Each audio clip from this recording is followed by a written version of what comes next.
जी sir, बिस्मिल्लाह कीजिए। Bismillah ar-Rahman ar-Rahim. I begin in the name of Allah, the God whose mercy is profound, whose kindness is forever. Why should we feel good to be Muslims?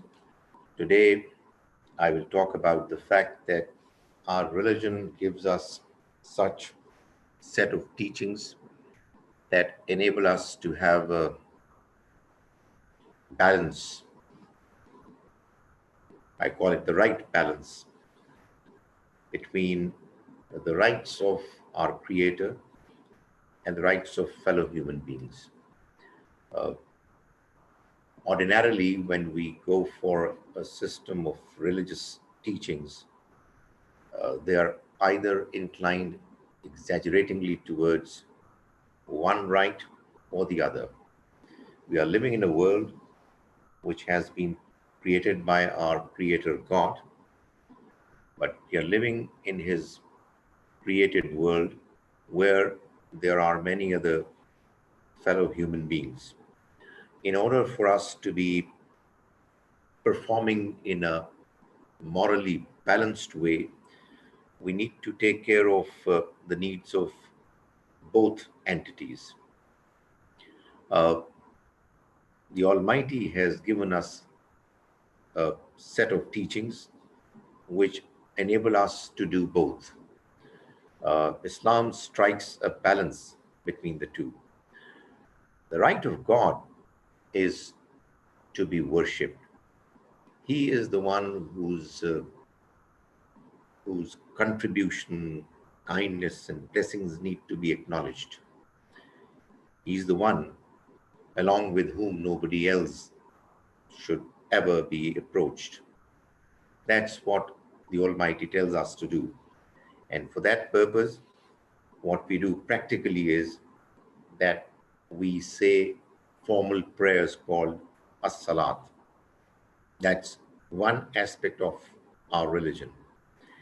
The other is that living in a world where we know that there is deprivation, there are sufferings, there are difficulties, we cannot just focus on God. If we believe in God and we want to serve Him and worship Him, we need to take care of His fellow human beings as well. Therefore, that's another aspect of Islam's teachings, which emphasize that we make sure that we are attending to the duties of the fellow human beings as well. And we are therefore also asked to pay zakat. You look at the teachings of the Quran and you find that time and again it's mentioned that if you are to practically show that you are a Muslim, then you've got to continue to follow uh, this twin pair uh, expectation from the Almighty that we say our prayers regularly and we pay zakat regularly on a regular basis. Uh, Both together make a Muslim. One without the other is incomplete and unacceptable. Uh, when we say our prayers, we do it taking into consideration the proper proposed timings. We uh, have to say prayers 5 times a day. The timings of the prayers have been suggested, have been proposed in a manner that we see around us uh, lots of changes taking place in the environment. Each prominent change that takes place is acknowledged from our side by us responding to it by praying to the Almighty. We know that there is this darkness of the night and the brightness of the day. When the darkness of the night gives way to the beginning of a new day, at the time of dawn, we pray, acknowledging the fact that the Almighty is the one who is running the show. When the sun comes out and completes his journey to half the the length of the total journey and begins to incline after having reached its climax, we pray to the Almighty again. Yet again, when it's halfway down between the period when began to incline and when it would disappear. And then when it disappears, we pray again. And when the night, darkness of the night engulfs the entire environment, we thank God and we remember Him and we acknowledge His contribution yet again. Uh, this makes us remember the Almighty all the time.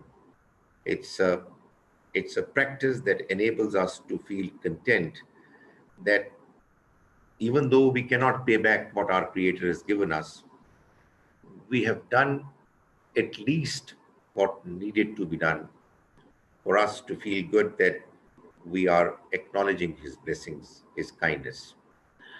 There are concessions in these prayers which make it possible for us to pray regularly. At times we are in difficulty, at times we are traveling, at times we are tense, at times we don't have water, at times we are taken ill, etc., etc. All these contingencies are taken care of, and we are given concessions which put together make sure that we continue to pray no matter what the circumstances. The prayer that has been given to us is flexible. It is a beautiful mix of certain utterances and certain physical postures which are binding, obligatory, and others which are non-binding. And therefore, we are flexible to say what we want to say, even though we are also bound to say a few things which we do them regularly. So we are able to pray to the Almighty in a manner that, on the one hand, the form of prayer never ever gets altered and distorted. On the other hand, we have been given considerable liberty and flexibility to pray the way we want to pray, the way we want to express ourselves. Uh, and as a result, we are able to reach the true spirit of our prayers every now and then. Not always, not consistently in the 5 prayers, but as and when it's possible, and we strive and struggle to do it, that we are able to reach the best form of prayer, which is the prayer done in the spirit of ihsan, when we pray in a way that we get a feeling that we are right in front of our Creator, the Almighty. Uh, he is looking at us and we are spiritually looking at Him. So that gives us a feeling, every Muslim, to uh, feel good about the fact that the one who has created us is the one with whom we are in regular contact. On the other hand, we have been made to realize that the world we are living in has been designed in a manner that it's not a fair world. There are people who have been bestowed with resources more than what they deserve, what they need. There are others who have much less than what they need. Uh, this difference has been created by design in order for both parties to be tested. Had there been no difference in the economic levels of individuals, there would have been no trial. So no matter how much we try, how much each individual strives, there are bound to be economic differences. And the Almighty tells us that whatever we have is not our own. Indeed, we tried to earn what we earned, yet it wasn't possible had it not been the Almighty's kindness, His blessings. Therefore, when we earn, We're not actually earning, we're actually searching for the Almighty's bounties. So when we earn, we do get a very clear realization that we have actually got the Almighty's blessings. And had these blessings not been made available by Him, we wouldn't have been able to get the kind of resources that we have with us today. And therefore, what we have with us, what we have apparently earned, is actually not ours. He has been very kind in telling us that a good part of what we have apparently earned is what we can spend on ourselves and on our families. But there is one part which doesn't belong to us, it belongs to our fellow human beings.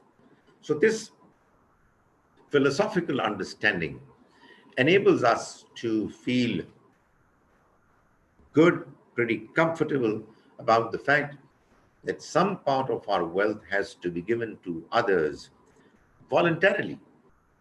We do it as if it belongs to them. It doesn't belong to us. And the end result is that we are able to help our fellow human beings in a way that they too are able to live a life with at least their basic needs met, attended properly.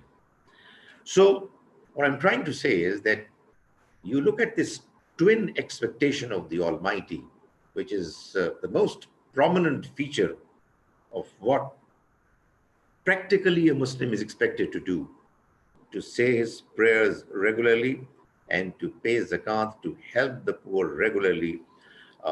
It makes sure that we are living a balanced life, a life which strikes a balance between the rights of God, the Creator, and the rights of fellow human beings, our brothers and sisters.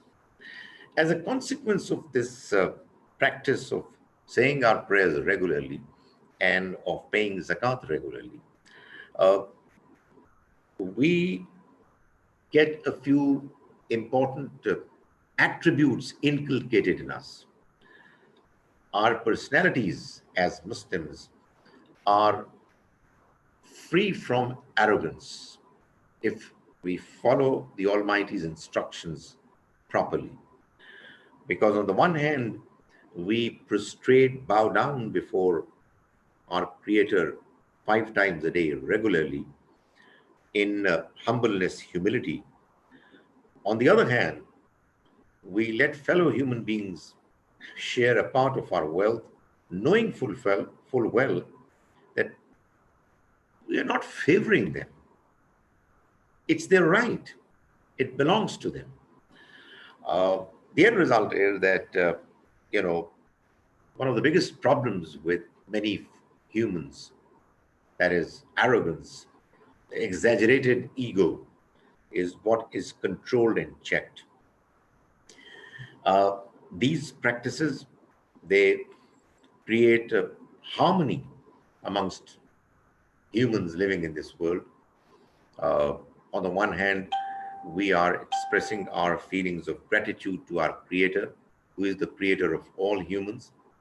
We are also sharing a part of our wealth with others, and therefore, those others who are deprived, who are poor, they would never be jealous of our wealth because they would know that these are the people who, despite doing better than us economically, they are sparing some part of their wealth with us. So there is social harmony if things happen properly according to the teachings of the Almighty.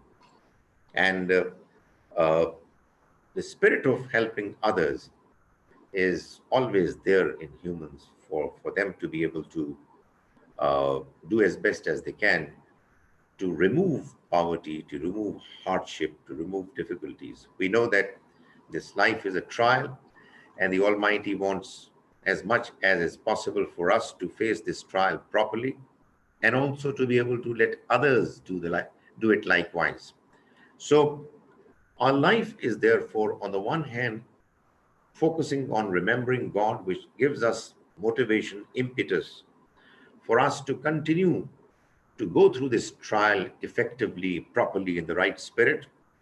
It gives us support, strength, the emotional and spiritual uh, help that we need constantly for us to be able to face the difficulties of this life properly. On the other hand, we are also utilizing the spirit that we get from our prayers in helping out others.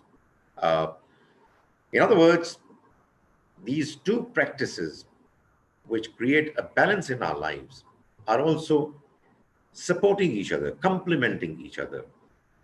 Prayer is actually, apart from other great virtues of it, is enabling a believer in ensuring that he is full of spirit of serving humanity.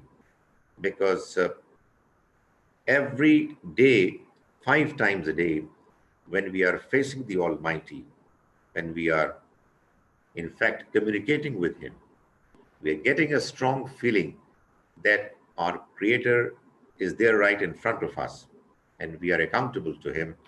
Uh, each time we go there and pray to Him, uh, our spirit is revived. Uh, on the other hand, when we are helping out our fellow humans and having a good, meaningful contact with them, uh, we are reminded of our Creator. We are reminded of the fact that our Creator has created this life, which is a life of trial, and therefore uh, he deserves to be acknowledged. He deserves to be thanked. Uh, our prayer and our act of helping out others also enables us to face the hardships, the difficulties, and the challenges of our lives properly. Probably this is one of the greatest virtues that our religion has given to us compared to what you would find in people who do not have these blessings, who do not enjoy the blessings of being able to follow the twin commands of saying prayers and giving zakat together. Uh, this life is full of challenges. It is. It has difficulties. We face times when we are frustrated, we are depressed, uh, and obviously, we need to have somebody by our side to help us out, to listen to us, to be able to come to our rescue. And it is the Almighty's teachings in Islam that enable us to continuously have a feeling that we are not alone, that we are watched, helped, supported, heard by somebody who is in complete command of the entire system of this world. So, all in all, the teachings of Islam, the most prominent two features that we are required to follow, that is to say our prayers regularly and to pay zakat and to help the poor out on a regular basis, they both make sure that we are living a life in a balanced manner, wherein we are attending to the rights of our Creator and attending to the rights of our fellow human beings. We are feeling comfortable. We are morally satisfied.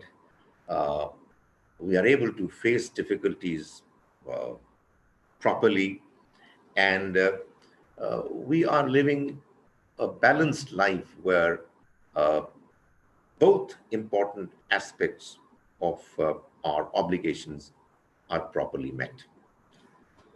Now I am available for your questions. Thank you very much, Dr. Zaheer. So just a note that let's ask one question at a time. And then if we have time left, then we'll come back and allow you to ask more questions if you have any more questions. And also, first, let's ask questions that are regarding the topic of the class. If you have time, then you can ask some general questions too. So I'll open up the floor for people on Zoom. If anybody has any questions, please unmute your microphone and start asking. Islamic, Dr. Khalid. Right. My question is that I pay my taxes. My taxes are cut from my shares, but which is 15% on every dividend I get. But I don't feel satisfied that I'm told that I can deduct this against my zakat, but I pay as much zakat as I can. But do I need to still calculate the 2.5% Okay. on my Uh, savings? I think that probably is what I missed to mention, that this is another important feature of the requirements that the Almighty has is expect it he expects from us, in that He has given us a law, the law of praying to Him and the law of paying zakat. This law in Sharia ensures that it's not left to our discretion to decide as to how much should I pray to the Almighty to feel good, or how much should I pay to fellow human beings to feel comfortable. What is that minimum level of expectation in both fronts that I'm expected to do? And if I do it, uh, I should feel comfortable because my Creator has informed me that that's what He expects from me. Now, obviously, when it comes to the practical application of these two expectations, we humans interpret His law. His law is there, we understand His law, but at times, obviously, there are differences of opinion when it comes to uh, practically demonstrating in implementing those expectations. So, in case of the law on zakat, we have now a problem wherein almost all modern day states, they do not charge zakat from their citizens, which is what they ought to do if they are Muslim rulers. They deduct taxes. And zakat is also, on the one hand, a form of prayer, but it's also, in another way, looking at it from another angle, it's a tax because it has to be paid involuntarily. We've got no choice. So, what we conclude is that we will calculate our zakat properly, and we will pay our taxes properly as well. And if the calculated zakat is still more than the taxes that we have paid, then the residual amount is what we're going to pay. But if the taxes that we've paid are far more than the zakat that was due on us for us to pay, then our zakat is as if already paid. However, if you say that you don't feel satisfied, you pay more. And obviously, nobody's going to stop you from doing it. So the good thing is that on the one hand, there is a law that tells us that you've done the minimum that the Almighty expected from you. But if you feel morally inclined to do more, well, there's nobody stopping you from doing it. And you can always send that extra money to me. I can always use it. By me, he means Ghamidi Center of Islamic No, no, no, Learning. no. Personally, Faisal Harun. All right. So again, if anybody else has a question on Zoom, please feel free to unmute your microphone and start asking. Okay, so I'm going to ask you a question, Dr. Zaheer. Um, in Quran, we read that Salat stops us from indecency, right? But we notice that there are, lots of people who uh, indulge in indecency, and at the same time they make salat. So is Quran saying something else? Right. You see, now that's another important aspect of both these practices. That is, if somebody is not properly inclined and is going through both obligations without the true spirit, then the person can just go through the motions, probably because he or she has no options. You know, he or she is living in an environment where the individual is being forced to do it, or probably has not been properly trained, properly informed uh, as to how to go through this process of worshiping the Almighty in the right spirit. So, if the spirit is not there and we are just going through the motions, uh, it's not going to create in us the kind of personality which otherwise the prayer promises to make create in us.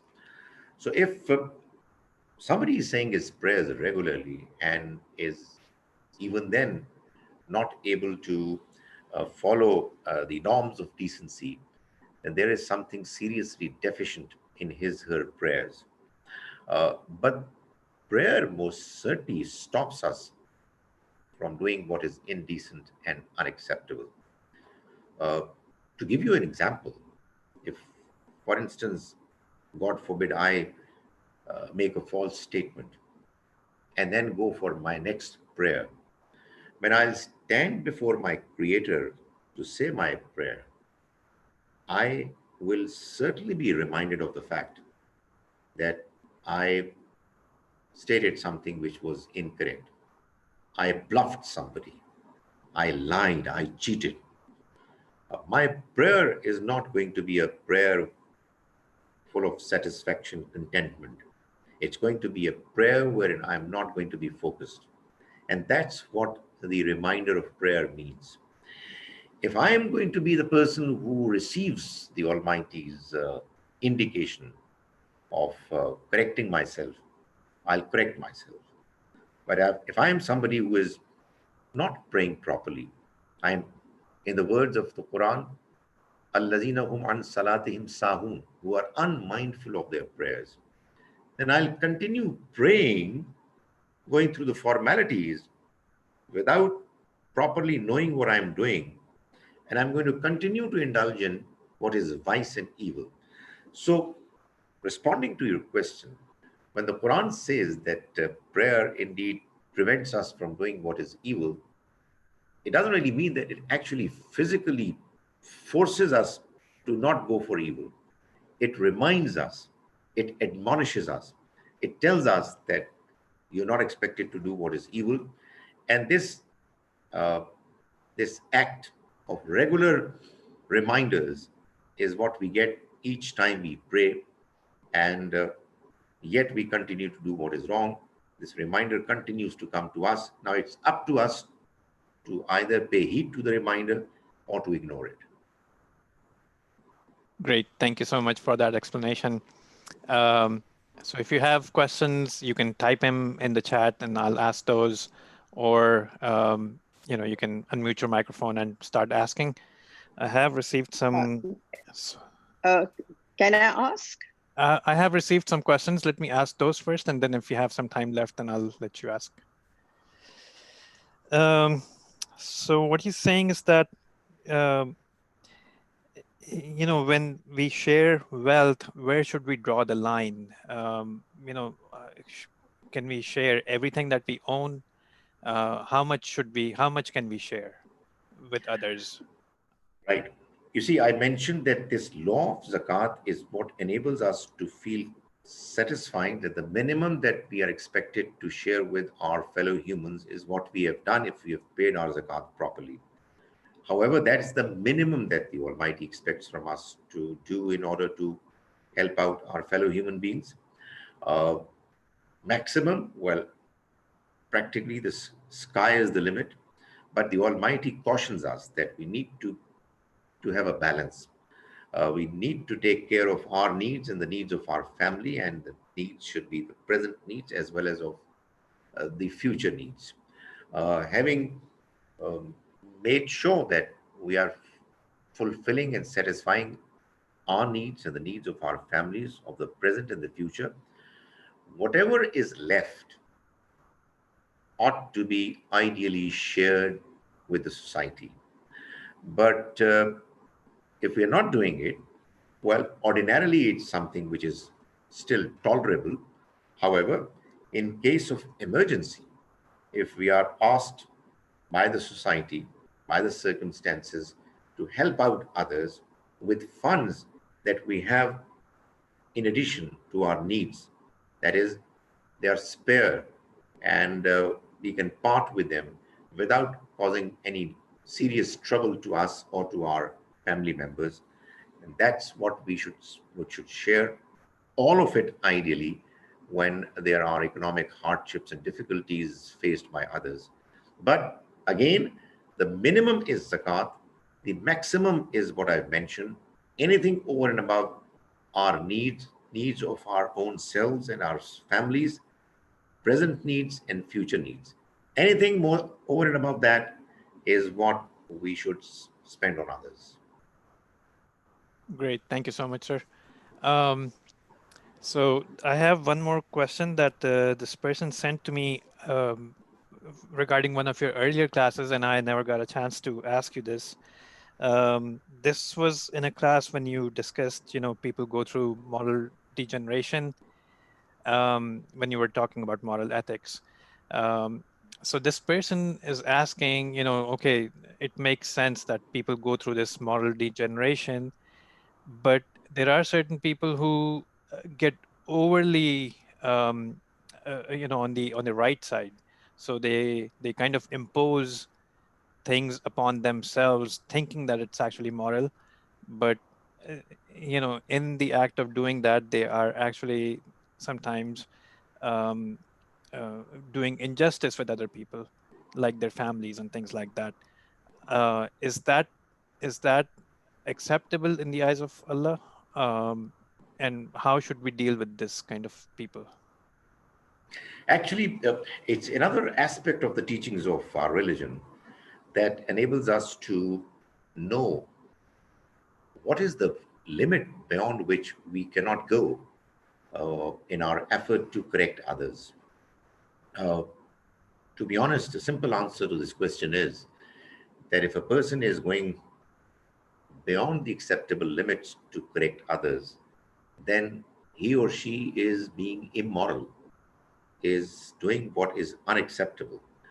Uh, Everybody has a private space. Everybody is a free agent. Everybody should be provided with the opportunity of going through the trial of this life himself, herself. Indeed, uh, at some stage in our lives, we are kids and therefore not mature. And we need guidance of our parents and elders to know what to do and what not to do. But that stage we cross pretty quickly, and when we mature as adults, and that happens when we are teenagers. And thereafter, everybody has only the duty to let others know what is good and what is not. Nobody has a right to force others to do what they think is right.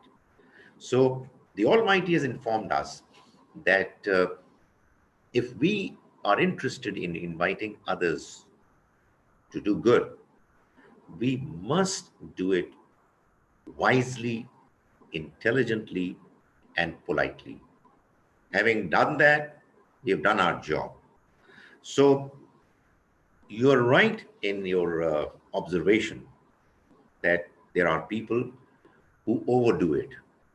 And those who overdo it do not realize that in doing so, they are not doing what the Almighty expects from them. In fact, they are going against His expectations.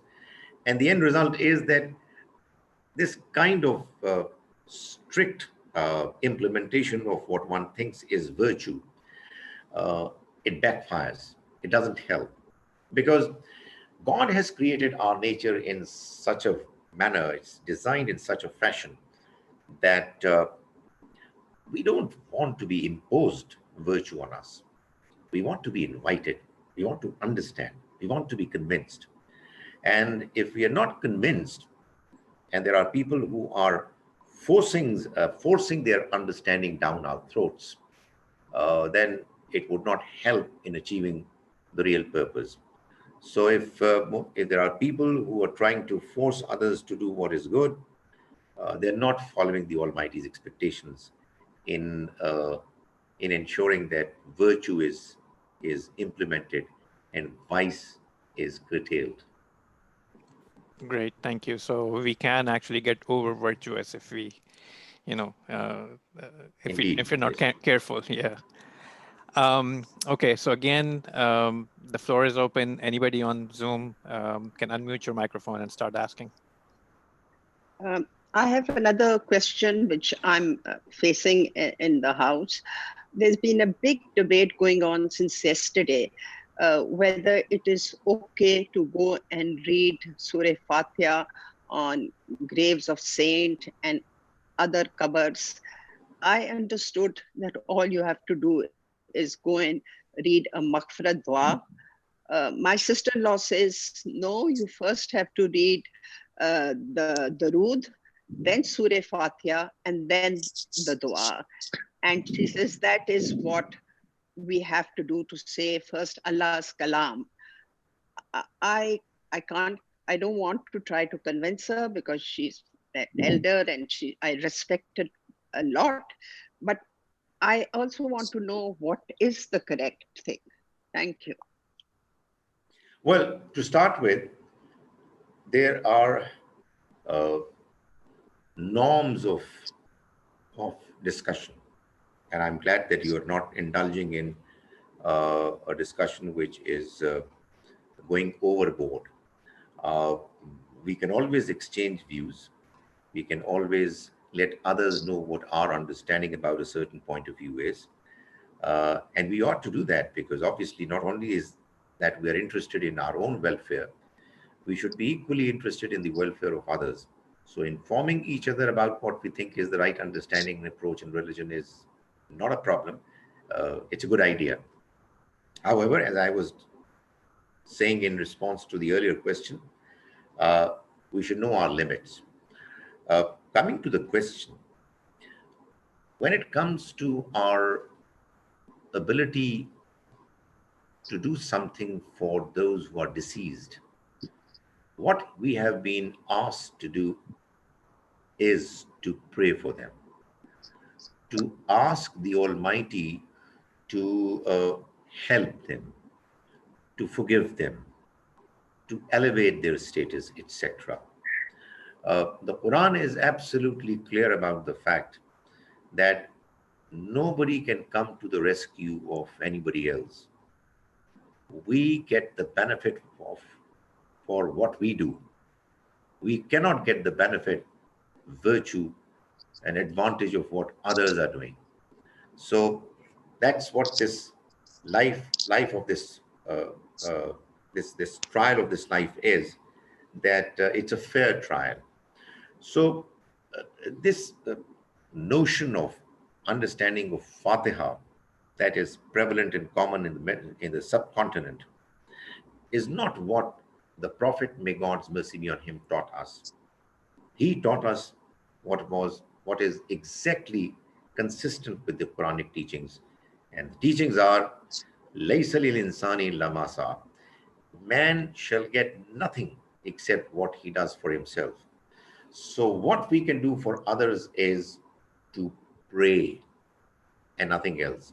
When you talk about Fatiha, for one thing, it is never mentioned nowhere in the Quran nor in the Hadith literature that when we go to the graveyard, we should recite Surah Al-Fatiha for the departed soul. As I said, it's a it's one of those things which have been added to the baggage of religion in the subcontinent. Uh, what we need to do is to seek forgiveness for the departed soul, and that is what we must do. When we are talking about Darood, which actually is a prayer for the Prophet, may God mercy be on him, obviously that is a prayer that we can say anywhere, anytime.